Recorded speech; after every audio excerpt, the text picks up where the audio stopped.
He wrote the most famous breakup song in history. But the real story Neil Sedaka never put into words? He spent 63 years proving that staying together is the hardest and most beautiful thing of all.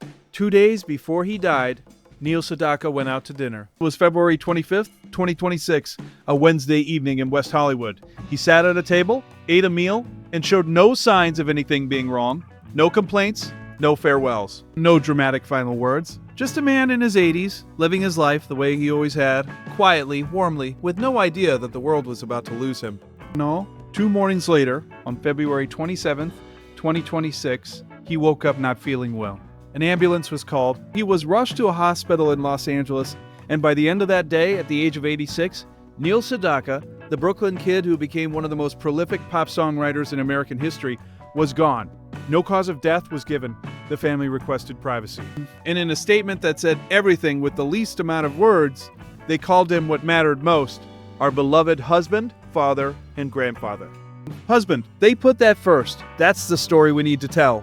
Part 1. The boy from Brighton Beach who rewrote pop music. If you grew up in the 1960s, Neil Sedaka's voice was the soundtrack of your teenage years. If you grew up in the 1970s, it was the voice of his comeback. If you grew up after that, well, you've still heard his songs. You just might not have known his name. He was born March 13th, 1939, in Brooklyn, New York. The son of a taxi driver, father of Sephardic Jewish descent, and an Ashkenazi Jewish mother who dreamed of classical greatness for her boy. She took a part-time job at a department store for 6 months just to buy a second-hand piano. That sacrifice wasn't wasted. By age 9, Neil had a scholarship to the Juilliard School's preparatory program. By 17, he was personally selected by Arthur Rubinstein and Joshua Heifetz to perform on New York's classical music radio station.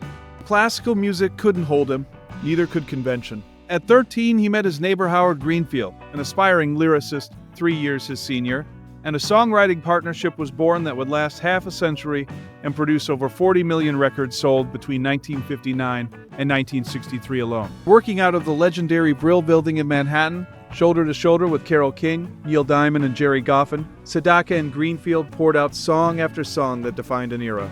Oh, Carol, Calendar Girl, Happy Birthday Sweet 16, Breaking Up is Hard to Do, 3 #1 hits, 9 top 10 hits, 30 songs on the Billboard Singles Chart. That was just the first act. Then the Beatles arrived, the British invasion reshuffled everything, and Neil Sedaka, clean-cut, polished, earnestly melodic, found himself without a recording contract. Music industry, as it always does, moved on without asking permission. He later recalled that someone spotted him on the street during that era and said, "Hey, you used to be Neil Sedaka?" He shot back, "I still am Neil Sedaka, you bitch." That stubbornness, that refusal to become past tense, is the thread running through his entire life, in music and in love. Part 2, a summer in the Catskills and a love that never left. Before the hits, before the fame, before the world knew his name, there was a summer evening in the Catskill Mountains and a girl standing at the front desk of her family's resort. It was 1958.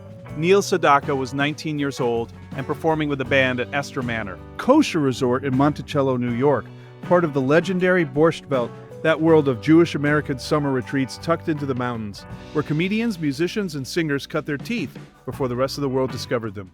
The resort was owned by the Strassberg family, and their 16-year-old daughter Leba was working the front desk the night Neil walked in. He later said he knew he was going to marry her before they even had their first conversation. Think about that. 19-year-old musician, already a rising star, looks across a resort lobby, and in that moment, his whole future snaps into focus. Not the #1s, not the Grammy nominations, not the Hollywood Walk of Fame. Just her. They dated for 4 years. And on September 11th, 1962, the same year Breaking Up is Hard to Do hit #1, they were married.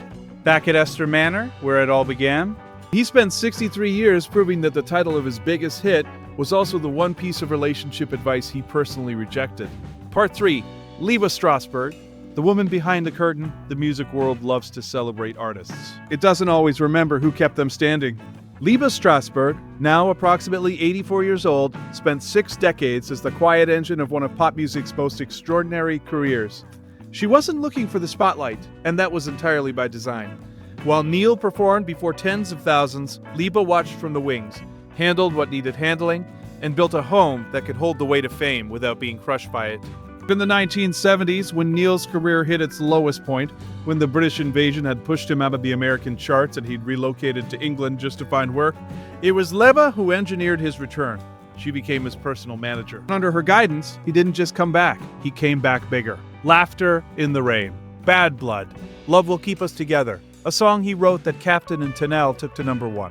2 career-defining comebacks in 1 decade. Both of them, in no small part, because a woman who never needed the credit made sure her husband had the chance to be great again. Neil's official website described her as his auxiliary driving force, which, if you know anything about Neil Sedaka, is about as personal and gracious as a public website gets. He dedicated songs to her. He credited her in interviews.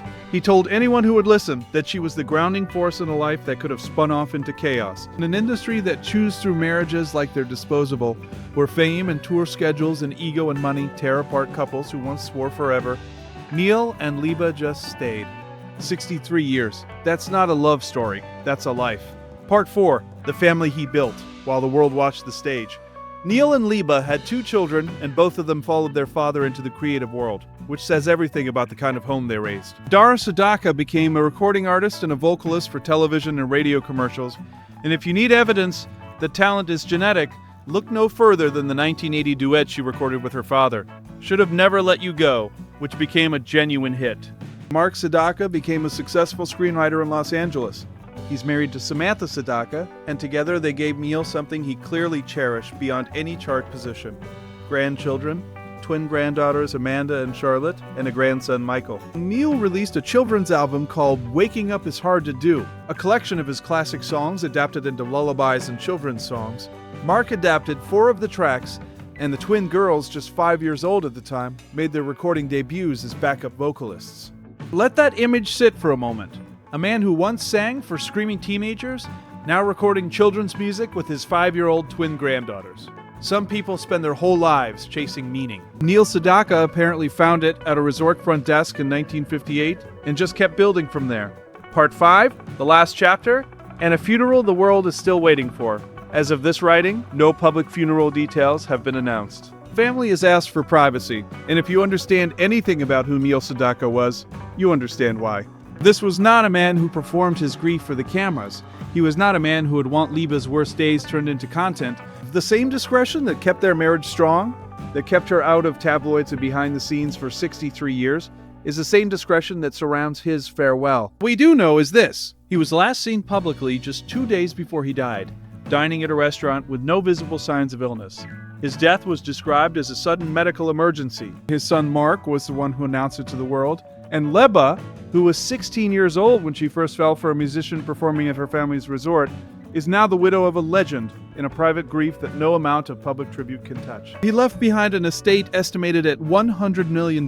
He left behind a Hollywood Walk of Fame star, a Songwriters Hall of Fame induction, 5 Grammy nominations, and over 500 songs he wrote or co-wrote for himself and others, from Elvis Presley to Frank Sinatra to Elton John to Clay Aiken. I keep coming back to the last entry on his Wikipedia page. Buried between discography notes and chart positions is this sentence, almost easy to miss.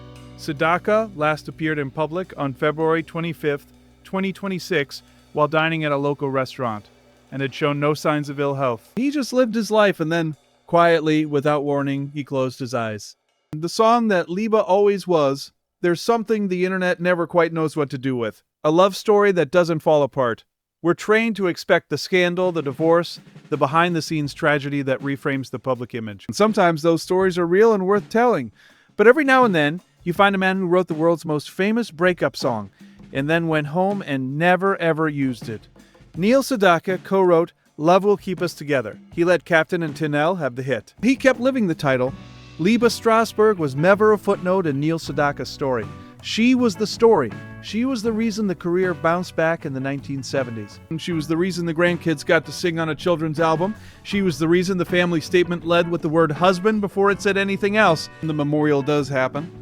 Whether private, whether public, whether a small gathering of family in a room without cameras, there will be someone in the front row who has already grieved more privately and more deeply than any of us can understand. A woman who was 16 years old when she looked up from a resort front desk and changed the life of the boy playing piano in the corner. For 63 years, she was a song he couldn't stop writing.